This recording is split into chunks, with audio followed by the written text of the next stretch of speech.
क्योंकि सिंगल जज के सामने वो दूसरे इशू भी थे कि उनको टेम्परेरी अलाउ किया था, उनको बोर्ड ऑफ ट्रस्टी के मेंबर को सिंगल जज ने जो है एज एडजस्टमेंट था। यहाँ पर वो बातें इस फैसले में नहीं आई हैं, यहाँ कुछ उसका कोई डिस्कशन नहीं तो है। यानी अब डिवीज़न बेंच का काम ख़त्म हो गया, अब मैटर सिंगल बेंच ही सिंगल देखिए। बेंच के सामने है, तो सिंगल बेंच का अब देखिए क्या काफ़ी कुछ अनसर्टेनिटी, अब कुछ किस पार्टी की तरफ से कौन सी एप्लीकेशन मूव होगी अभी कुछ नहीं कहा जा सकता।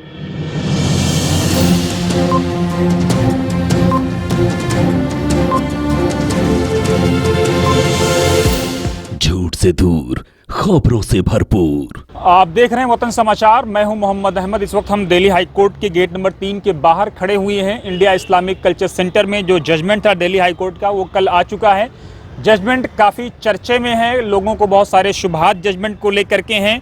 सिराजुद्दीन कुरैशी साहब की तरफ से जो एडवोकेट थे वो जावेद अहमद थे, उनके साथ आखिर थी, और आपका नाम मिर्ज़ा आमिर बेग साहब हैं। हम इन्हीं से जानने की कोशिश करेंगे, ये जावेद साहब उसको लीड कर रहे थे, समझने की कोशिश करेंगे कि क्या हुआ, जजमेंट की क्या सच्चाई है, कौन कौन सी धाराओं को हाई कोर्ट ने रिमूव किया है, किसको बाकी रखा है, किसके पावर को सीज़ किया है, एजीएम या एसबीजीएम जो बात चल रही थी उस पर क्या कुछ कहा है।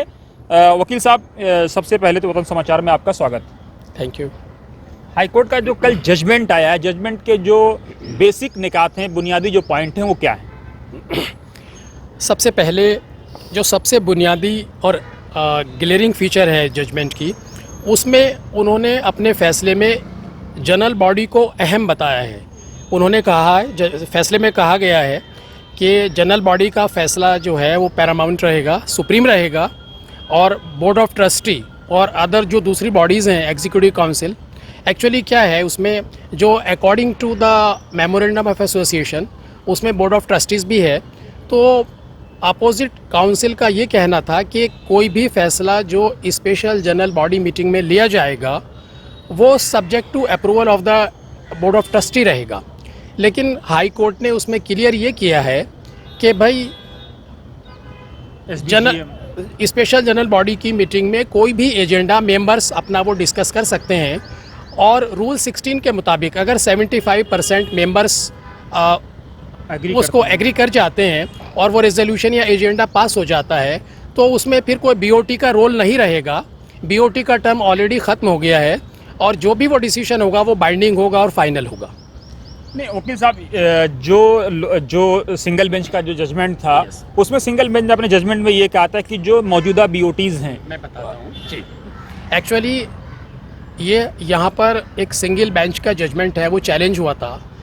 सिंगल जज हाई कोर्ट ने अपने फ़ैसले में ये कहा कि क्योंकि सबसे पहले फ़ैसले में उन्होंने ऑब्ज़र्वर को अपॉइंट कर दिया और उन्होंने ये कहा कि ऑब्ज़र्वर को सारी पावर्स होंगी। ऑब्ज़र्वर जनरल बॉडी की मीटिंग कॉल कर सकते हैं, स्पेशल जनरल बॉडी की मीटिंग कॉल कर सकते हैं और कोई भी एजेंडा डिस्कस कर सकते हैं, लेकिन एज से रिलेटेड एज रिमूवल का एजेंडा डिस्कस नहीं होगा। नहीं हो गया वो, हाँ यस, तो उन्होंने उस पर बार लगा दी। तो वो उसको चैलेंज करने का हमारा ये ग्राउंड था कि भाई जनरल बॉडी की पावर पर रेस्ट्रिक्शंस नहीं लगाई जा सकती है, जो कानून के ख़िलाफ़ है।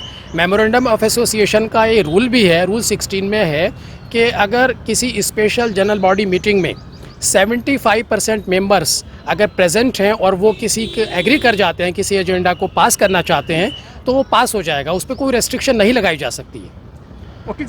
तो अपने इस अहम फैसले में डिवीज़न बेंच जो जस्टिस मनमोहन और जस्टिस मनमीत अरोरा की बेंच है, उन्होंने ये जजमेंट डिलीवर किया है और उस रेस्ट्रिक्शन को जो सिंगल जज ने रेस्ट्रिक्शन लगाई थी कि एज से रिलेटेड एजेंडा डिस्कस नहीं होगा, उसको सेट असाइड कर दिया है, रिमूव कर दिया है।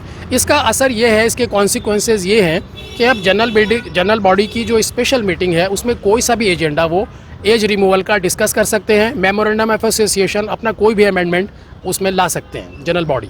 मेरा सवाल ये है कि इस वक्त की पोजीशन में, आज की तारीख में, जब हम अप्रैल के महीने में एंटर कर चुके हैं, तो इस वक्त इंडिया इस्लामिक कल्चर सेंटर को चलाने का पावर किसके पास है? एक्चुअली जो अक्टूबर 2023 का जजमेंट है सिंगल जज का, उसमें उन्होंने कोर्ट ऑब्जर्वर को अपॉइंट किया और सारे इख्तियारात, सारी पावर्स उन्होंने हैंड ओवर कर दिए कोर्ट ऑब्जर्वर को कि वो मैनेजमेंट का भी उनका ज़िम्मा रहेगा और जो भी मैनेजमेंट है वो entire management goes with in the domain of this court observer. तो आज की डेट में जो मीटिंग्स वो कॉल करेंगे वो कोर्ट ऑब्जर्वर ही करेंगे कॉल उस मीटिंग को। यानी अभी जो बीओटी जो 6 और 5 जो बीओटीज थे, 5 सराज साहब की तरफ थे, 6 उस तरफ थे, तो ये जो 6 बीओटीज हैं क्या वो ऑब्जर्वर के साथ कोई फैसला लेने के लिए हकदार हैं? क्योंकि जो एज का मसला है वो तो जाहिर सी बात है एजीबीएम में ही तय होगा, स्पेशल जनरल बॉडी मीटिंग बुलाई जाएगी, उसमें अगर 75% मेंबर एग्री और डिसएग्री करते हैं वो तो उस वक्त की बात है, लेकिन बाकी के जो मैटर डे टू डे के अफेयर्स हैं उस पर क्या कोर्ट ने कहा है? देखिए, अब इस अहम फैसले के आने के बाद जो पोजीशन है वो ये है कि इसमें जो प्रेजेंट बीओटी के मेंबर्स हैं, ठीक है, उनका कोई रोल बाकी नहीं रह जाता है। कोर्ट ऑब्जर्वर मीटिंग कॉल करेंगे, जनरल बॉडी की मीटिंग कॉल करेंगे, स्पेशल जनरल बॉडी की मीटिंग कॉल करेंगे, उसमें मेंबर्स आएंगे, वो प्रपोज करेंगे अपने एजेंडा को, और वो जनरल बॉडी की मीटिंग उस एजेंडा को डिस्कस करने के लिए फ्री है।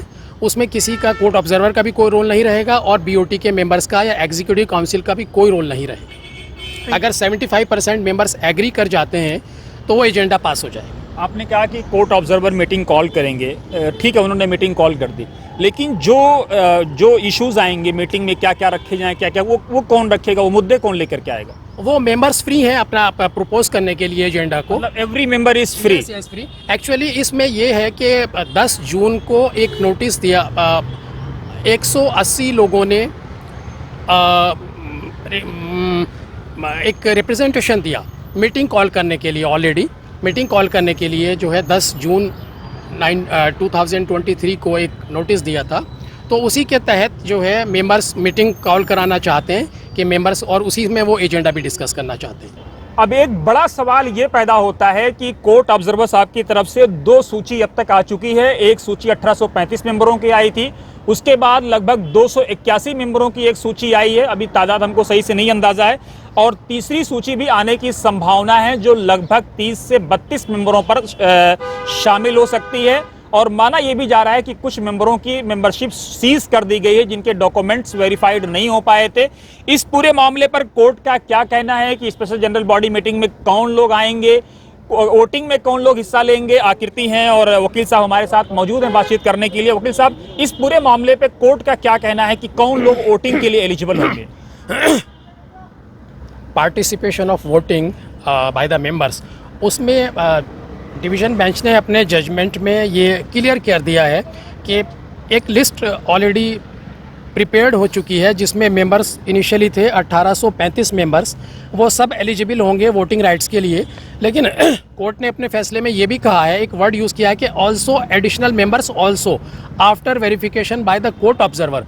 तो इसका मतलब ये निकाला जा सकता है कि कोर्ट ऑब्जर्वर को भी पावर दी गई है कि कुछ एडिशनल मेंबर्स जो हैं उनकी वेरिफिकेशन के बाद उनको भी जो है पार्टिसिपेट करने के लिए अपना वो ऑर्डर जारी कर सकते हैं। तो मेरे ख्याल से जो मेरा पर्सनल ओपिनियन है उसमें लिमिटेड 1835 ही लोग पर नहीं रहेगा ये मामला, उसमें 1835 से ज़्यादा लोग भी शामिल हो सकते हैं जिनको वोटिंग राइट्स मिल जाएगा। ये जजमेंट के किस पैरा में इसका उल्लेख है? जजमेंट के पैरा नंबर 25(1) में है, जिसमें मैं पढ़कर भी आपको बता देता हूँ क्लियर जी। It is directed that the members voters eligible to participate in the said SGBM will be 1835 members which already stand verified and additional members, this is important, if any, verified by the court observer in furtherance of the order dated 5th March 2023 passed by the learned single judge in IA number so and so. This is also important, the court observer is directed to complete the verification and determine the eligibility of the said members expeditiously and preferably within 1 week from the judgment. इसका मतलब ये रहा कि ये limited मामला नहीं रहेगा, 1835 तक ही नहीं रहेगा, इसमें और मेंबर भी इंक्लूड हो सकते हैं सब्जेक्ट टू द वेरिफिकेशन, और जिसकी पावर्स लर्नेड कोर्ट ऑब्जर्वर को दी हुई है। लर्नेड कोर्ट ऑब्जर्वर को आपके फैसले के मुताबिक इस जजमेंट के 1 हफ्ते के बाद तक ये पावर सीमित रहेगी, यानी 1 हफ्ता सीमित के अंदर उनको वेरिफिकेशन प्रोसेस स्टार्ट करना होगा और ये करना होगा या खत्म करना होगा, कंक्लूड करना होगा कि किन लोगों को पार्टिसिपेट करने दिया जाए, कौन कौन से मेंबर्स और उसमें इंक्लूड किए जाए। ये पावर्स कोर्ट ऑब्जर्वर की रहेगी और इस प्रोसेस को 1 वीक में उनको कंप्लीट करना होगा। और आगे की कोई तारीख तय हुई है? आगे क्या होगा, कब तक मीटिंग कॉल करनी है, क्या है? इसमें एक फैसले में ये भी कहा गया है, क्योंकि सिंगल जज के सामने जो डिफेंडेंट है सिराजुद्दीन कुरैशी, हमने उसमें एक एप्लीकेशन लगाई थी कि ये सूट मेंटेनेबल नहीं है, क्योंकि इंडिया इस्लामिक सेंटर एक रजिस्टर्ड सोसाइटी है और ये सूट जो फाइल हुआ है सेक्शन 92 सीपीसी में, ये चैरिटेबल पब्लिक ट्रस्ट उसके अगेंस्ट है, तो ये मेंटेनेबल नहीं है। हमने एप्लीकेशन लगाई, हमने सिंगल जज को कहा कि इसको खारिज किया जाए। तो अब उस फैसले में, इस डिवीज़न बेंच के फैसले में उन्होंने सिंगल जज को डायरेक्शन दी है कि उस एप्लीकेशन को भी डिसाइड किया जाए कि सूट मेंटेनेबल है या नहीं है। तो आने वाली तारीख में ये अभी सिंगल जज के यहाँ ये मैटर पेंडिंग है और उसमें इस एप्लीकेशन पर फैसला किया जाएगा। हम इस एप्लीकेशन के लिए बहस करेंगे कि भाई ये सूट चलने काबिल नहीं है, मेंटेनेबल नहीं है। तो जनरल बॉडी की मीटिंग कब तक बुलाई जानी है, क्या है? उसमें फैसले में भी 3 मई फिक्स कर दी है। उससे पहले जो है वो court observer special general body की मीटिंग कॉल करेंगी। उसमें भी शेड्यूल है, फैसले में भी शेड्यूल फिक्स कर दिया गया है, उससे पहले मीटिंग कॉल करनी है। और इलेक्शन को लेकर के कोई बात कही गई हो, चुनाव कब तक होंगे इस इंडिया इस्लामिक कल्चर सेंटर के, उसका कोई जिक्र? उसका कोई अभी ऐसा मेरे नॉलेज में अभी ऐसा नहीं है। मीटिंग के लिए जो है शेड्यूल फिक्स किया गया है। यानी सिर्फ आपके अकॉर्डिंग सिर्फ जो पूरा का पूरा जो मामला था वो जनरल बॉडी मीटिंग को लेकर के अभी तक फैसला कोर्ट का जो अहम फैसला है वो यही है? कोर्ट का अहम फैसला ये है कि एक्चुअली लर्नेड सिंगल जज ने मिस्टर सिराजुद्दीन कुरैशी को डिस्क्वालीफाई कर दिया था। डिस्क्वालीफाई मीन्स वो उन्होंने ये कहा कि जब 75 विदाउट पावर, यस, देखिए उसमें क्या है, मेमोरेंडम में 75 ईयर्स तक की एज फिक्स की हुई है। 75 up to 75 years, any member up to the age of 75 years would be entitled to contest the election of the president। उसमें ये एज रिमूवल का उसी को बदलने के लिए, उसी में अमेंडमेंट करने के लिए जो है ये नोटिस दिया गया था। मई 2023 में एक नोटिस दिया गया मेंबर्स को कॉल करने के लिए, जिसमें ये एजेंडा भी एज रिमूवल का फिक्स किया गया। लेकिन प्लेंटिफ ने इसमें यहाँ सिंगल जज हाई कोर्ट में केस दायर कर दिया और उनको स्टे मिल गया और उसमें 10 अक्टूबर के फैसले में सिंगल जज ने ये कहा कि ये एज से रिलेटेड एजेंडा डिस्कस नहीं होगा। इसका असर ये था कि सिराजुद्दीन कुरैशी उस इलेक्शन नहीं लड़ पाते। अगर ये जजमेंट अपहेल्ड होता तो वो नहीं लड़ सकते थे। अभी उनके अब ये एज रिमूवल का जो बैन है, डिवीज़न बेंच ने इसको रिमूव कर दिया। उस मीटिंग में जो मौजूद हैं उसका 75% अगर प्रपोज्ड एजेंडा के लिए एग्री है तो वो रेजोल्यूशन पास हो जाए। कोर्ट के सामने, डिवीज़न बेंच के सामने सिर्फ एक ये मुद्दा था कि क्या जनरल बॉडी की पावर्स को रेस्ट्रिक्ट किया जा सकता है या नहीं। जनरल बॉडी की जो अमेंडमेंट की पावर है उसको किस हद तक रेस्ट्रिक्ट किया जा सकता है। डिवीज़न बेंच के सामने ये मुद्दा था, बाकी और मुद्दे सिंगल जज के सामने हैं, ठीक है, क्योंकि सिंगल जज के सामने वो दूसरे इशू भी थे कि उनको टेम्परेरी अलाउ किया था, उनको बोर्ड ऑफ ट्रस्टी के मेंबर को सिंगल जज ने जो है एज एडजस्टमेंट था। यहाँ पर वो बातें इस फैसले में नहीं आई हैं, यहाँ कुछ उसका कोई डिस्कशन नहीं है। यानी अब डिवीज़न बेंच का काम ख़त्म हो गया, अब मैटर सिंगल बेंच ही देखिए, बेंच के सामने है। तो सिंगल बेंच का अब देखिए क्या काफ़ी कुछ अनसर्टेनिटी, अब कुछ किस पार्टी की तरफ से कौन सी एप्लीकेशन मूव होगी अभी कुछ नहीं कहा जा सकता। तो अभी आगे इस फैसले में आपको क्या लगता है कि सिंगल बेंच में कोई तारीख तय हुई है? सिंगल बेंच में ऑलरेडी तारीख फिक्स है, सिंगल बेंच में ऑलरेडी फिक्स है, तो जिसमें वो मेंटेनेबिलिटी का इशू उठाया जाएगा कि सूट मेंटेनेबल नहीं है। डिवीज़न बेंच के in accordance with the division bench judgment we will inform the learned single जज that first of all the matter should be decided on the basis of the maintainability. ये कौन सी तारीख है? कोई मुझे भी कुछ अप्रैल में कोई डेट फिक्स है इसकी। यस, अप्रैल में, अभी मुझे श्योर नहीं हूँ मैं, लेकिन यानी अभी जो मेजर फैसला है वो सिर्फ एजीएम को लेकर के है, फैसला एजीएम को ही लेकर है, बाकी कोर्ट ऑब्जर्वर के ऊपर और सिंगल जज। यस, इसमें जो है वो अब कोई डाउट नहीं रह गया है, क्योंकि पहले तो ये था कि बैन था कि एज रिमूवल का एजेंडा डिस्कस नहीं होगा, अब उस पर जो है वो रोक हटा ली गई है। तो अब जनरल बॉडी कोई भी एजेंडा डिस्कस करने के लिए फ्री है। तो बहुत शुक्रिया। तो ये पूरा मामला आपने देखा कि किस तरह से हाई कोर्ट का फैसला आया है, डबल बेंच का फैसला आया है। अब डबल बेंच ने इस पूरे मामले को सिंगल बेंच को दे दिया है। सिंगल बेंच में सुनवाई होने वाली है, इसी महीने सुनवाई होने वाली है। आगे क्या कुछ होता है, लेकिन एक बड़ी राहत सिराजुद्दीन कुरैशी और उनके ग्रुप के लिए, उनके कैंप के लिए है कि अगर 75% मेंबर, अगर जो मेंबर आते हैं एसबीजीएम में यानी स्पेशल जनरल बॉडी मीटिंग में, उसमें 75% मेंबर अगर इस बात को सहमति जताते हैं कि 75% से एज आगे बढ़ाई जाए तो वो बढ़ाई जा सकती है और सिराज कुरैशी साहब को एक मौका मिल सकता है। लेकिन क्या कुछ होगा कहना बड़ा मुश्किल है। इसकी वजह क्या है? कि सिराज साहब की तरफ से ये आश्वासन खबरों के मुताबिक पहले एसएम खान साहब को दिया गया था कि अगर सिराज साहब को मौका नहीं मिलता है तो एसएम खान चुनाव लड़ सकते हैं। उधर से आसिफ हबीब ताल ठोक रहे हैं, इसी तरफ सेवियर ग्रुप का नाम भी सुर्खियों में है, वसीम गादी साहब ने अलग ताल ठोक रखा है। तो बहुत सारी संभावनाओं का खेल है। मौका किसको मिलेगा, 75% मेंबर सिराज साहब जुटा पाएंगे नहीं जुटा पाएंगे, ये 3 मई से पहले इसका फैसला हो जाएगा। आप देखते रहिए वतन समाचार।